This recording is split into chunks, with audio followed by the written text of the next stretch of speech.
noite. Bom, essa temática na curadoria dos outros cursos, ela sempre aparece. Ela sempre aparece porque aqui no Brasil, acredito que em grande parte do mundo também, as pessoas são bailarinas, a sua grande maioria, e de repente começam a dar aulas. Mas o que nós aprendemos até então? A gente só aprendeu a dançar. E nos outros cursos que nós tivemos, sempre foi levantada essa questão. O que fazer para eu ser um bom professor? Como eu posso ser um professor? Aonde eu estudo para ser um bom professor? Porque a grande maioria também não vai para a universidade. E se vão, são para universidades mais paralelas, de educação física, fisioterapia, são pouquíssimos que fazem dança. Nós convidamos duas pessoas, o Júnior, que já é aqui da escola, e o Robson, que já tem essa formação mais acadêmica e trabalha dentro da faculdade também. O Júnior também trabalhou, mas hoje ele vai falar para nós desse professor que trabalha em espaços mais informais. Muito obrigada pelo aceite em estar aqui conosco hoje. Vai ser um prazer aprender um pouco mais com vocês dois. Bom, quando eu fui convidado aqui para essa mesa, né, com esse tema, professor de dança, né, competências e habilidades artísticas, eu fiquei muito preocupado com uma coisa. O que eu fiquei preocupado? Em não trazer só o meu histórico pessoal em dança. Tá?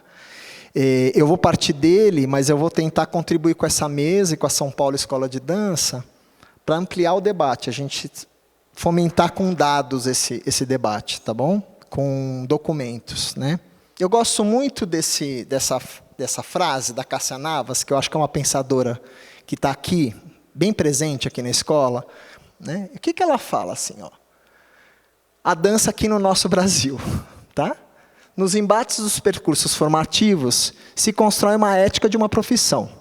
Muitas vezes entre pessoas muito jovens. Muito jovens. Quando eu falo jovens, é 14, 13, 12 anos. Tá? Já que o treinamento corporal pressupõe que a atividade se perfaça desde cedo.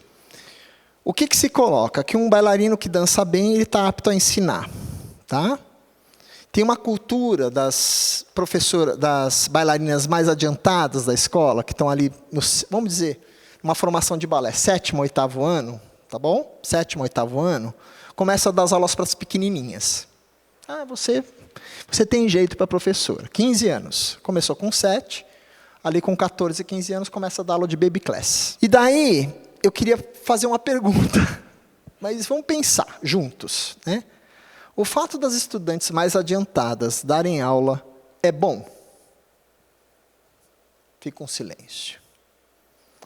O fato das estudantes darem aula para crianças do baby é ruim? Fica um silêncio. Daí eu fiquei matutando na minha casa, ali, né? Daí eu fiquei, Robson, não é bom nem ruim. É isso. É o que é, tá bom? É o que é, tá? Então, é um fato. E a gente vai ter que lidar com esse carro andando e talvez trocar a roda ou não. Porque é assim que a gente faz no Brasil. Daí vamos falar um pouquinho. O contrato desses professores é um contrato verbal, tá bom? Por RPA ou MEI, atualmente. Tá? É pago com crédito em conta. Tá? Essa situação é uma situação informal. Né?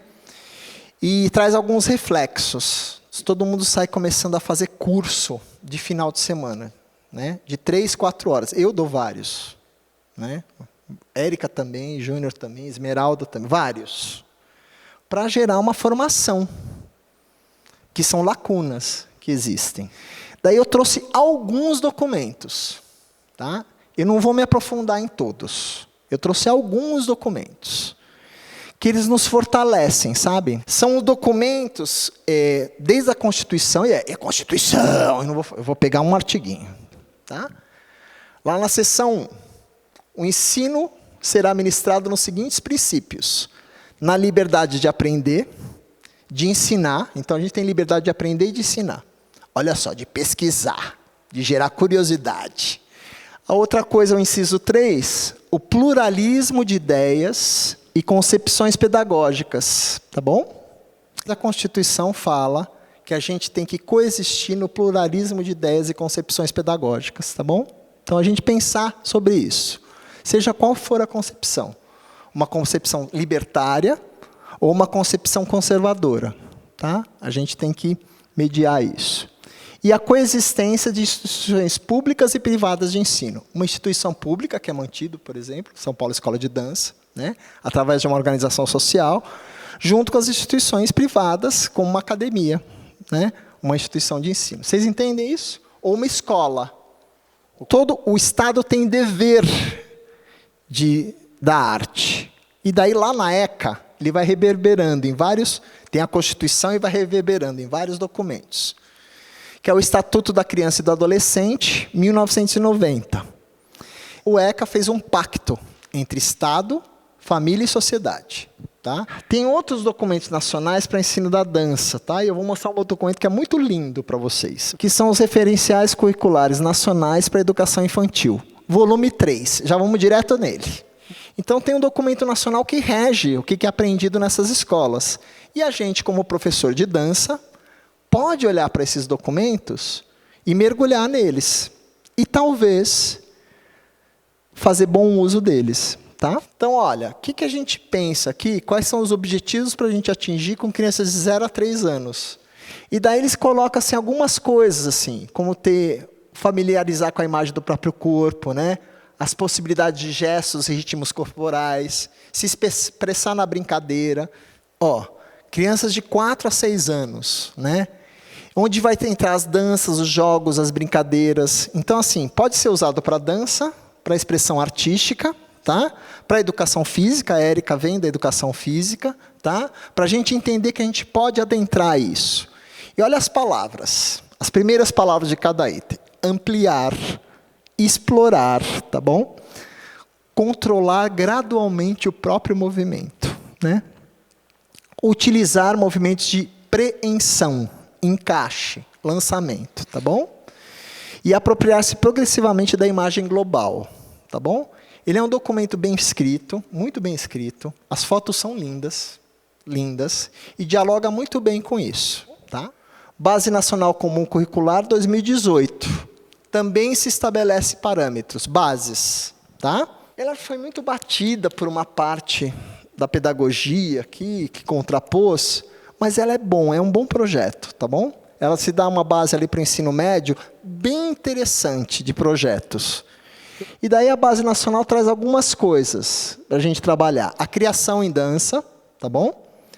A estesia. O que é estesia? A gente entrar em contato com som, espaço, luz. Daí a gente tem a crítica, a gente tem que fruir também, fruir obras de arte.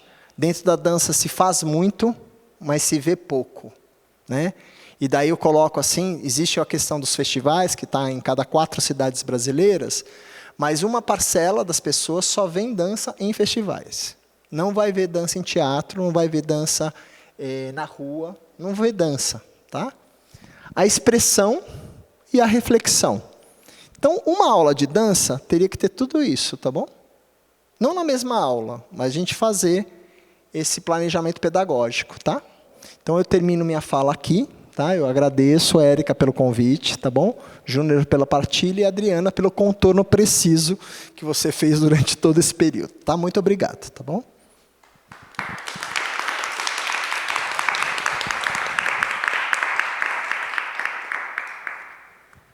Oi, boa noite. Obrigado também, agradecer a todas as pessoas aqui presentes. É importantíssimo esse diálogo e estar do lado de pessoas e profissionais da área da dança que tem um outro roteiro de itinerário formativo e artístico. Para mim é muito importante conversar e dialogar com vocês. E aí eu vou falar muito das minhas experiências, porque também a potência, eu acho, dessa conversa era a gente ter essas múltiplas possibilidades plurais de estabelecer esse contato, esse diálogo entre, né, proximidades nossas que tenha similar. eu dancei muito tempo. E eu compreendi também, e na fala de vocês me contemplou, que nem sempre um bom bailarino ele vai ser ou um bom professor ou um bom coreógrafo. E eu entendi isso muito cedo. Então, em 2006, eu compreendo que eu preciso estudar, pesquisar, para entrar no campo da formação e da docência em dança. Eu entro na universidade, que acho que é o caminho que é muito importante para as práticas de dança, nessa perspectiva docente. Então, eu comecei a desenvolver, depois da universidade, um projeto de dança para formação no interior do estado. Então, eu circulo durante 10 anos com um projeto intitulado Work Dance, que funciona como uma espécie de caravana artístico-pedagógico, que atendeu 14 cidades do interior do estado e um público aproximadamente de 3.000 pessoas. No seu 6º ano, na sua 6ª edição, ele vira um processo de formação para formadores. Quando eu entro na universidade, eu começo a pensar nessa sistematização desse projeto, né? De como é que eu construo um plano de aula, como é que eu penso essa aula. É muito importante pensar sempre em que contexto esse estudante está inserido. Então, existia um diagnóstico prévio antes, no processo de inscrição. Tudo isso eram ferramentas que a gente tinha para poder pensar e entender que corpo era aquele e de como era que a gente ia chegar para não atingir, mas minimamente compartilhar das experiências que a gente tinha com aquela comunidade estudantil. No 9º ano, a gente faz esse modelo desse festival e a gente começa a levar artistas da dança para ser esses mediadores, e a gente conseguiu trazer durante 2 anos 20 estudantes que ficaram um mês em Salvador, sempre no mês de janeiro. A gente conseguia apoio local, então eles ficavam na cidade, faziam aula na universidade, na escola de dança da FUNSEB, no Espaço Xistos, para além de viver a arte, o movimento cultural que tinha na cidade. Então, essa é a minha trajetória nessa perspectiva de docente. Para mim, esse projeto que eu desenvolvi, né, foi um lugar que me deu muito escopo para hoje, inclusive, estar nesse lugar aqui na São Paulo Escola de Dança, dialogando com esse corpo que chega e que não é um corpo padrão, e que é uma escola, aí eu vou já começar a falar do curso regular, que é uma escola que garante e assegura o acesso de, enfim, uma pluralidade de corpos que estão aqui presentes e que não é sobre ter uma técnica, é sobre você estar disponível para aprender e para dialogar nesse espaço. A gente entende que os corpos são diferentes, ninguém é igual a ninguém. Então, é de como é que eu respeito a individualidade daquele corpo.